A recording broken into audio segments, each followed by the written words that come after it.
Halo, perkenalkan nama saya Satya Balasri Maju dengan NIM 2022-08-1052. Di sini saya akan mempresentasikan tentang kelompok purchasing. Di sini soal pertama, perbedaan antara metode waterfall, sistem prototyping, dan agile development dari sisi tahapan, kapan dipakai, dan fleksibilitas. Untuk waterfall adalah metode pengembangan sistem secara berurutan dan terstruktur, di mana satu tahap harus selesai 100% sebelum lanjut ke tahap berikutnya. Metode ini cocok digunakan ketika kebutuhan sistem sudah sangat jelas dan stabil, serta perubahan jarang terjadi misalnya pada proyek sistem perbankan yang butuh dokumentasi formal. Waterfall memiliki fleksibilitas rendah karena sulit mengakomodasi perubahan setelah tahap awal selesai. Lalu, metode Agile Development adalah pengembangan sistem yang fleksibel, di mana proyek dibagi menjadi sprint. Setiap sprint menghasilkan versi sistem kecil yang sudah berfungsi dan langsung bisa diuji. Agile digunakan ketika proyek bersifat dinamis dan kebutuhan sering berubah, seperti pada startup atau software berbasis web yang terus berkembang dan membutuhkan umpan balik cepat. Agile memiliki fleksibilitas sangat tinggi karena perubahan dapat dilakukan kapan saja. Kelebihannya adalah mampu menghasilkan versi fungsional dengan cepat. Lalu prototype. Metode ini adalah pendekatan pengembangan yang menekankan pada pembuatan model awal dari sistem agar pengguna dapat melihat bentuk dan fungsi sistem lebih cepat sebelum versi final dikembangkan. Metode ini digunakan ketika pengguna belum tahu secara pasti apa yang mereka butuhkan atau ketika sistem yang dikembangkan memiliki antarmuka interaktif. Sistem prototyping ini memiliki fleksibilitas menengah. Sistem dapat diubah dan disesuaikan selama tahap prototype, tetapi setelah disetujui, perubahan menjadi lebih terbatas. Kelebihannya adalah pengguna dapat mencoba sistem sejak awal. Untuk soal kedua, sesuai dengan studi kasus yang dipilih, metode apa yang digunakan waterfall atau prototype, agile, dan jelaskan pertimbangannya kenapa dipilih.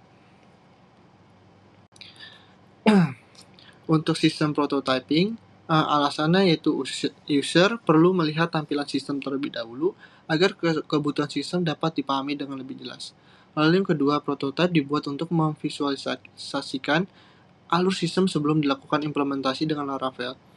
3. Pendekatan ini memungkinkan adanya revisi dini berdasarkan umpan balik pengguna sebelum sistem dikembangkan secara penuh. Lalu yang keempat, mengurangi resiko kesalahan pemahaman antara pengguna analis, sistem, dan tim pengembangan terkait kebutuhan dan fitur aplikasi.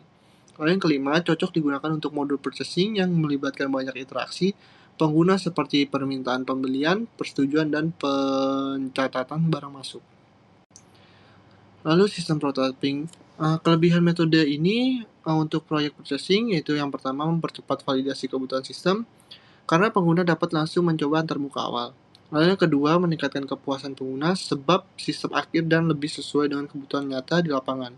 Lalu yang ketiga, menghemat waktu dan biaya revisi setelah implementasi karena kesalahan desain dapat dideteksi sejak tahap awal. Lalu yang keempat, mendukung komunikasi efektif antara pihak manajer, staff purchasing, dan pengembangan sistem. Lalu untuk soal 3, sesuai dengan studi kasus yang dipilih, jelaskan hasil user story, apa yang didapatkan, kemudian jelaskan fitur dan fungsi produknya. Untuk user story, sebagai step purchasing, saya ingin mengolah data supplier dan permintaan pembelian bahan baku agar proses pemesanan lebih cepat dan efisien. Lalu manajer, saya ingin memeriksa dan menyetujui permintaan pembelian serta melihat laporan transaksi agar pembelian sesuai kebutuhan. Lalu admin, saya ingin mengelola data pengguna, supplier, dan pengaturan sistem agar seluruh proses purchasing berjalan lancar dan terkoordinasi dengan baik. Lalu fitur dan fungsi produk, yaitu login dan hak akses aman sesuai peran, yaitu admin, staff, dan manajer. Lalu data supplier, kelola data supplier bahan baku. Lalu permintaan pembelian, buat dan kirim permintaan bahan ke manajer. Lalu persetujuan dan PO manager, menyetujui lalu staff membuat purchase order. Lalu penerimaan barang, catat barang masuk, dan update stok otomatis. Lalu yang terakhir, laporan pembelian tampilkan dan ekspor laporan transaksi. Untuk soal 4, sesuai dengan studi kasus yang dipilih, jelaskan hasil use case diagram dan activity diagramnya, jelaskan prosesnya. Ini yang use case diagramnya.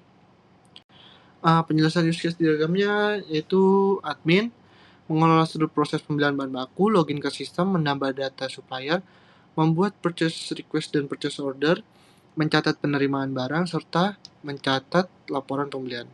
Lalu yang kedua, staff purchasing melaksanakan proses pembelian dari permintaan hingga pemesanan, membuat purchase request, mengelola PO, mencatat pengiriman dan penerimaan barang, serta meninjau laporan pembelian. Lalu manajer memverifikasi dan menyetujui purchase request dan PO, memantau laporan pembelian, mengevaluasi supplier, dan memastikan pembelian sesuai dengan kebutuhan. Lalu ini activity diagramnya. Penjelasan activity diagramnya yaitu activity diagram system purchasing menggambarkan alur mulai dari admin melakukan login ke sistem untuk mengolah data pembelian. Setelah login, admin dapat membuat permintaan pembelian barang baku berdasarkan kebutuhan produksi. Sistem kemudian menyimpan data permintaan tersebut dan mengirimkan kepada manajer untuk melakukan proses verifikasi dan persetujuan. Lalu apabila permintaan disetujui, admin melanjutkan pembuatan pesanan pembelian (purchase order) dan mengirimkan ke supplier.